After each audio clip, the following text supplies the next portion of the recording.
Olá pessoal, tudo bem com vocês? Eu estou bem. Então hoje na nossa primeira aula eu gostaria de começar com uma indagação. Vocês já se perguntaram, já se questionaram se há algo presente em tudo que existe, algo primordial que dá origem a tudo, que deu origem a tudo? Algo que está presente em mim, está presente em você, nos pássaros, nas flores. Se você nunca se fez essa pergunta, nunca se fez esse questionamento, os filósofos gregos fizeram por você, por nós. Os filósofos gregos, os primeiros filósofos, eles eram conhecidos como filósofos da natureza. Eles se questionavam se existia algo presente, algo em comum em tudo que existe, em todo o universo, que dava origem a tudo que existe.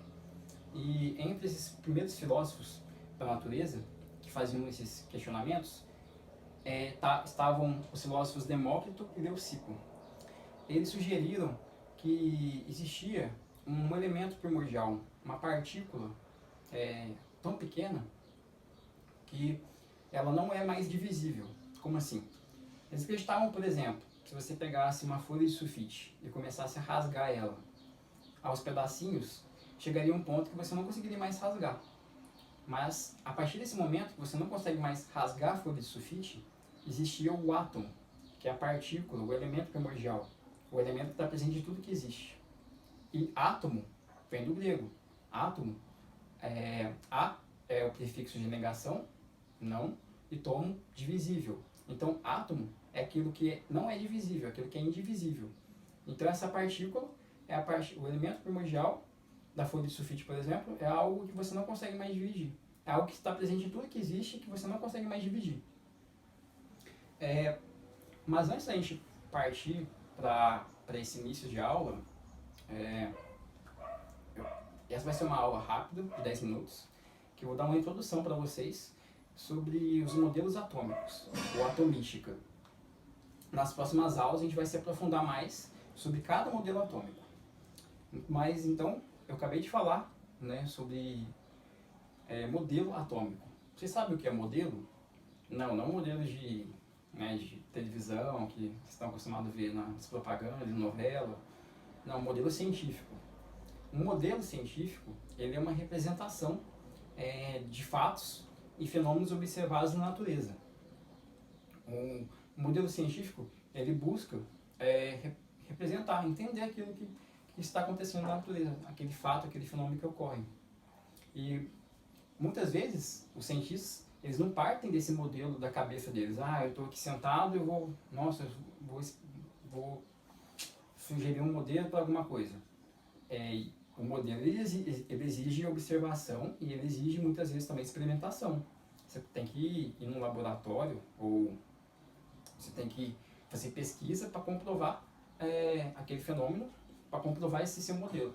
E o modelo ele não é algo fixo, ele pode se modificar ao longo do tempo.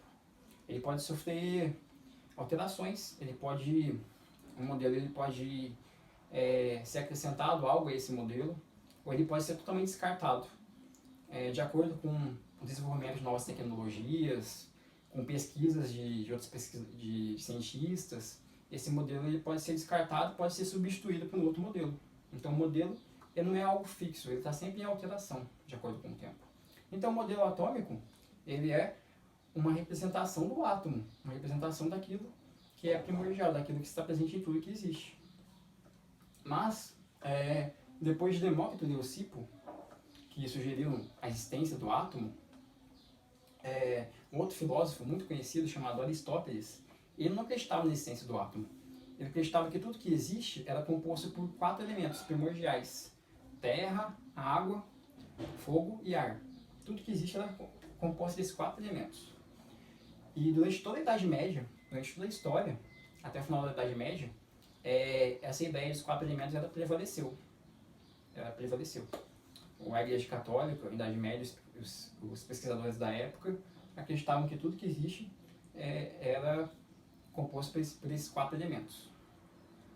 Séculos depois, muito tempo depois, já no século XIX, 1808 exatamente, um cientista inglês chamado John Dalton, você já deve ter ouvido falar em daltonismo, né? Na aula de biologia, ou já ouviu falar, fulano é daltônico. Daltonismo, ele vem da palavra vem de Dalton, vem do nome de Dalton, porque ele sofria dessa alteração genética. Os daltônicos eles não conseguem diferenciar as cores, né? Então o Dalton ele sofria e ele mesmo pesquisou sobre isso. E Dalton ele não vinha de uma família que tinha muita condição financeira. Ele não vinha de um berço de ouro. A família dele os pais dele trabalhavam numa indústria. E isso mostra pra gente que o cientista, ele não é exatamente sempre vem de uma elite, sabe, de uma classe mais alta, né? Isso mostra pra gente que o cientista ele não é aquele cara que fica só no laboratório, sozinho. Ele está sempre conversando com outros cientistas também, está se baseando em outras pesquisas. Por que eu falo isso? Porque John Dalton ele formulou um novo modelo atômico. Ele resgatou a ideia dos filósofos gregos Demócrito e Leucipo de átomo. Ele sugeriu que existia mesmo um átomo. E ele sugeriu um novo modelo atômico do átomo, um novo modelo do átomo, a partir de ideias de um cientista, um pesquisador francês chamado Lavoisier. Vocês já devem ter ouvido falar naquela frase que na natureza nada se cria, nada se perde, tudo se transforma. Lavoisier atribuído essa frase a Lavoisier. Apesar de ter confirmado, nós temos confirmado que não foi ele que disse essa frase. Mas a essência dessa frase é que tudo que existe, todas essas reações químicas, por exemplo, se eu pego uma folha e boto fogo nela, acendo um fósforo, ela começa a pegar fogo, eu pesar essa folha antes de começar a acender o fósforo e pesar ela depois de eu ter queimado ela, eu vou ver que a massa ela permanece a mesma. E nisso, ela pegar fogo, ocorreu uma reação química. Então, nas reações químicas, a massa permanece a mesma.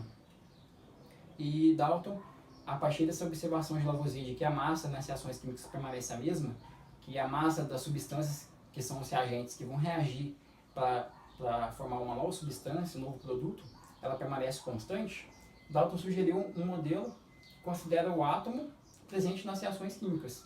Que as reações químicas, que a conservação da massa, ela se mantém por conta do rearranjo dos átomos. E o modelo atômico de Dalton era um modelo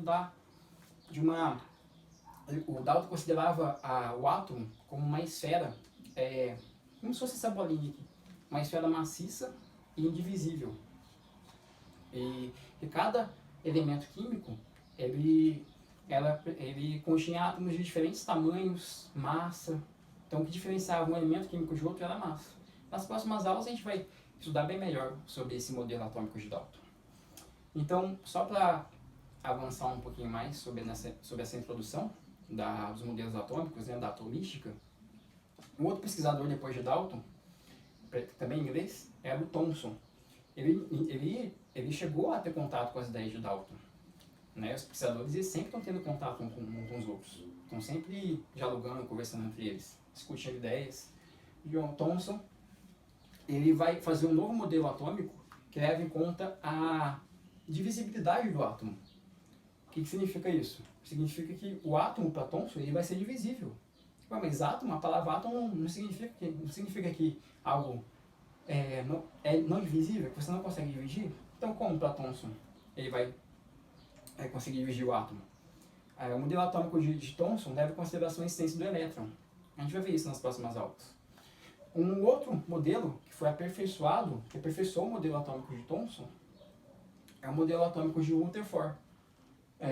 Rutherford ele foi aluno de Thomson. Eles trabalharam no mesmo laboratório. Então, Rutherford teve contato com os trabalhos de Thomson. Os dois discutiram sobre esse modelo e Rutherford utilizou as mesmas técnicas de laboratório, de pesquisa de Thomson e identificou a existência de uma outra partícula, que é o próton. O modelo atômico de Rutherford, nós também vamos ver nas próximas aulas, ele está associado a um modelo planetário do átomo, sabe? Como se o átomo fosse o átomo constituísse de um núcleo, que fosse o Sol, por exemplo, um Sol, e os planetas orbitando em volta do Sol. Então, esse é o modelo de Rutherford. E depois ainda de Rutherford, tem um outro modelo atômico, que é o modelo de Rutherford e Bohr. Bohr foi também aluno de Rutherford. E a partir das pesquisas do seu professor, Bohr aprimorou modelos de Rutherford. Então, com isso, nós entendemos que os modelos atômicos estão sempre em construção, tiveram sempre construção, estiveram sempre em modificação. Estavam sempre sendo modificados. Então, gente, essa foi só uma aula introdutória, bem rápida. Eu queria deixar claro para vocês essa ideia de que a ciência é feita de modelos de observação, mas também de experimentação, modelos que tentam explicar os fatos que ocorrem na natureza, tudo aquilo que existe. E que esses modelos eles não são fixos, eles podem ser modificados. E que a ciência ela é feita de forma colaborativa, que os pesquisadores eles estão sempre conversando entre eles, estão sempre pesquisando, que o cientista ele não tem uma ideia do nada, ele não é um gênio que teve uma ideia do nada, ele sempre está pesquisando, está sempre conversando com outros pesquisadores, né, fazendo experimentações. Então, nas próximas aulas nós vamos nos aprofundar em cada um desses modelos de átomo, certo? De cada representação do átomo.